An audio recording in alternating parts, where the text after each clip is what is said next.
Welcome back to Design for Equitable Systems, where today we're moving into our section around transforming problems into opportunities for ideation and work with communities. So I'm excited to start today with transforming the knowledge that you've gained into a way to make a meaningful impact. These readings should hopefully help you. They were mentioned last time, and I added the Liberatory Design Toolkit, pages 10 and 11, on defining a problem, so that you can have that just to see a little bit of background on where we are in the design process. We're going to review a little bit about what we talked about last time on partnerships and coalition building, as I know that was quite extensive. And just remember, I really love this quote, is that the most common way people give up their power is by thinking they don't have any. And often as people, we see these large systems and the people in power, and we say, how can I ever influence them? Like, I am just one human. But the more we build collaborations and partnerships, we show that we're not just one person, we're a movement, and we can make some incredible change.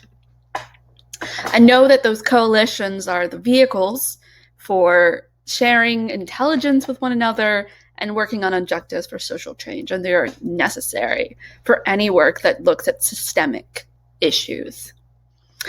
And remember last time we also talked about power mapping, and think about the ways that you can influence your issue and get to those key decision makers that can really change the existing systems or start to break away at the birdcage.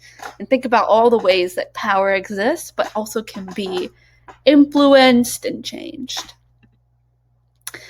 And also, when you're having good conversations with people, it's all about listening. As much as you want to blast in and give all your thoughts and be like, I'm going to win. It's not about winning. It's about learning. It's about understanding. And slowly but surely showing someone why they align with your values as well. Why they should be committed to the issues that you're committed to. And showing them that they can also own these social justice actions. And this can even work with the people you don't agree with. This is a process we went over last time, but it's quite effective in terms of showing not only that you are listening to another side, but yet you can connect with that person in a way to show them that your work aligns quite perfectly with the work that they want to do. So remember this process, make sure to use it, and if you use it, I'd love to know how it goes for you. So we're going to start today, again, reminding us as always about challenging our judgment, especially as we come into the problem. We're taking problems, defining them, and moving into areas for experimentation and ideation. We have to know the ways that we're boiling down the problem space, because that's going to influence the way that we do this work. Knowing always as you hit this stage how you approach problems. So while you may have boiled down a problem, you may be looking at it from many angles, you need to be aware of the way that you start to go at that problem. If you're someone who jumps to conclusions, you might need to pause a bit and think, maybe why is my judgment having me move all the way to step Z? You might also need to spend a significant amount of time really learning about the needs and really talking with people about what that means, not just making your assumptions and moving forward. And make sure when you're approaching problems that you're valuing others' time. So make sure that was in the Dick and Rick social thing about you are making sure that you show people you care about them, you're making sure that you are understanding what they're saying, and not just sliding in and being like, I have the best thing ever for you. Ensure your authenticity. You need to be guided by that authentic need to understand, to connect, to boil down needs that have just been historically ignored. And that means, again, as always, like I've said, valuing those closest to the problem. As always, consistently challenge your desire for individual fame. Again, this was showed in that little graphic I shared of, the person who wants to showcase a beautiful design is not going to be maybe the person who's taking hours upon hours upon hours learning the needs, boiling them down, making sure they understand, versus, saying they have a beautiful thing that might not ever be used. And overall, authenticity is about ensuring self-sufficiency.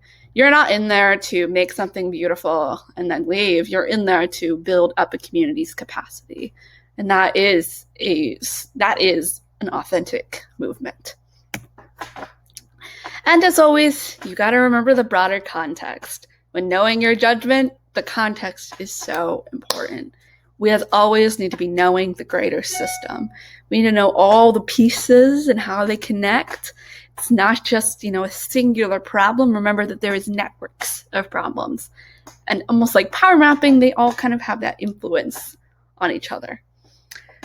So, be cognizant, again, finally, about your inherent skepticism. You might be very negative. You might think, wow, this is really hard. But maybe that is just important to acknowledge that you have inherent skepticism, and also the people that you work with probably have inherent skepticism. And you're constantly working to overcome that to, again, bring power back to the people. So now that we've made sure to, again, center ourselves on questioning our judgments, we're going to talk about insights and opportunities.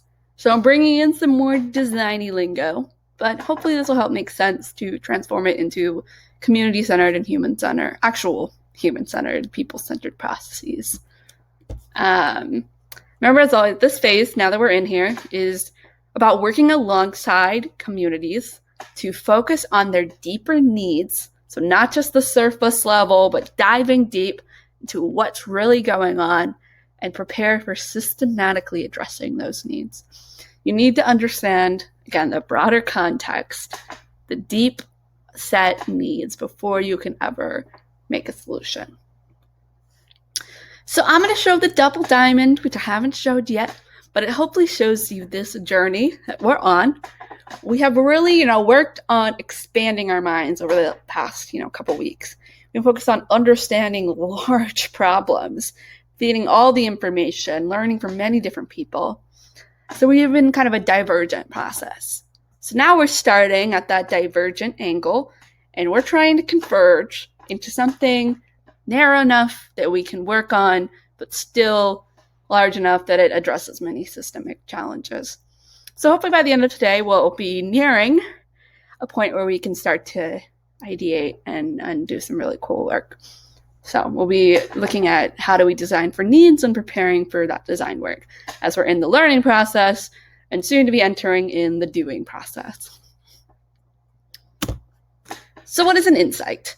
An insight is that deeper need. It is looking for patterns in the problem-defining stage. What have you heard from many different people, many different community members, organizations? What has that been that repeated couple of things they've been talking about? And these insights are key throughout the entire process. They're basically the core base of knowledge that you will be continually referencing and ensuring that you're double checking and saying we're still addressing these larger needs. Mostly, they will fit these following criteria. They're informed by the lived experience and usually multiple points of lived experience. They're themes. They're across many people you'll see in a community, you'll see the same things pop up. They also help you understand why the needs exist. They point to larger systemic challenges. They point to cultural challenges. They point to other challenges that help you to know, this is where this is coming from. They show why the problem matters and inspire action. And insights just say, hey, this is a big problem. People are unable to get, live full and fulfilling lives because of this problem. They can be easily committed to memory. They need to be a little catchy. And maybe sometimes you're like, why should I focus so much on making it catchy? But at least, again, it's something you need to be committing to memory. And the more that you make it a memorable statement, the more it can be inspiring to people that want to take collective action. And that's the final thing, collective action, inspiring novel interventions from communities. So this is just one framework that you can use. There's many more. This is just kind of a plug and play that you can use. So, people in the community need blank. They need certain things. And then you acknowledge significant barriers. So you're saying this is the significant structural, relational, individual systems that hold this, that prevent us from getting this need. And then as a result, something is happening that, results in an underinvestment of communities. This is a good, structure for a starting insight statement. Definitely can be made a little bit more catchy, but at least to help you plug and play so that you get to a core thing of here's what's going on, here's why it's happening, and here are those deep effects that we need to mitigate. And once you've done that, you can start to make an opportunity. An opportunity is sort of a space where there's some action that can be taken. So you might understand from your insight what the deeper structural issue is, but now you're working like, how do I get to address this deeper structural issue? What can we do together with the community to ensure that we're moving forward on this challenge? And so it's a stepping stone to the ideation process, the divergent process of thinking of many ideas and brainstorming what could possibly be in an ideal state. And usually your good opportunity areas are going to be people-centered. They're going to be focused on humans. They're going to be saying, what do people need? They're going to be broad enough for creative freedom. So allow you to explore, allow you to test, allow you to try new things, not restricting you to one specific solution, but also need to be narrow enough to be actionable. Design is an iterative process. And so especially when we're dealing with a systemic issue, we know it's a marathon, not a sprint.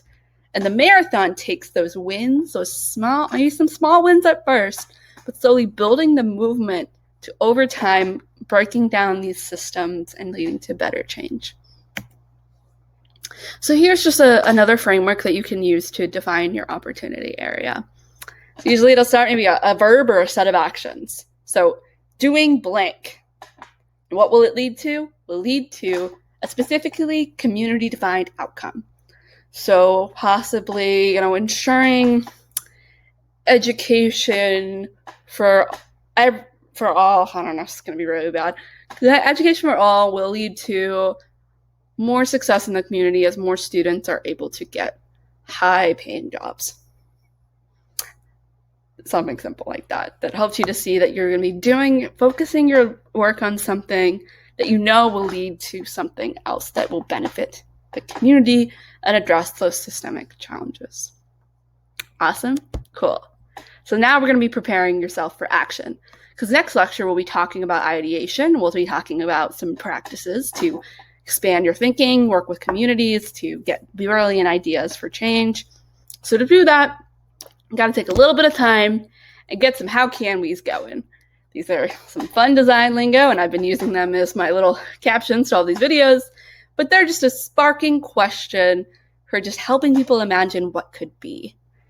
And they will build off your opportunity areas and often be quite similar to them, and they'll allow you to just be really ready for ideation, as they are meant to spark ideas.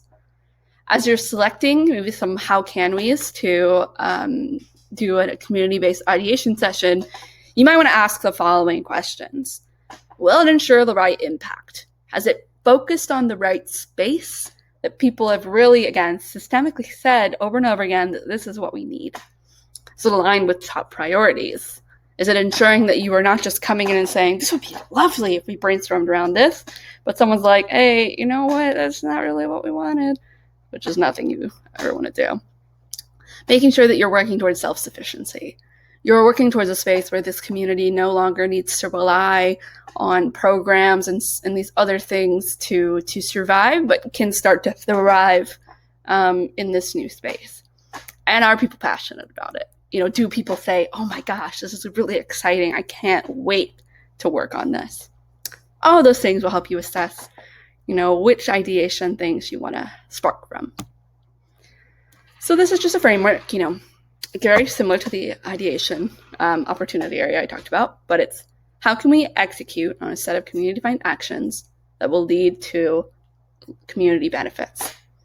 So again, maybe seeing that education question, how can we ensure that young people finish their high school education that will lead to more young people being able to succeed in high-paying jobs?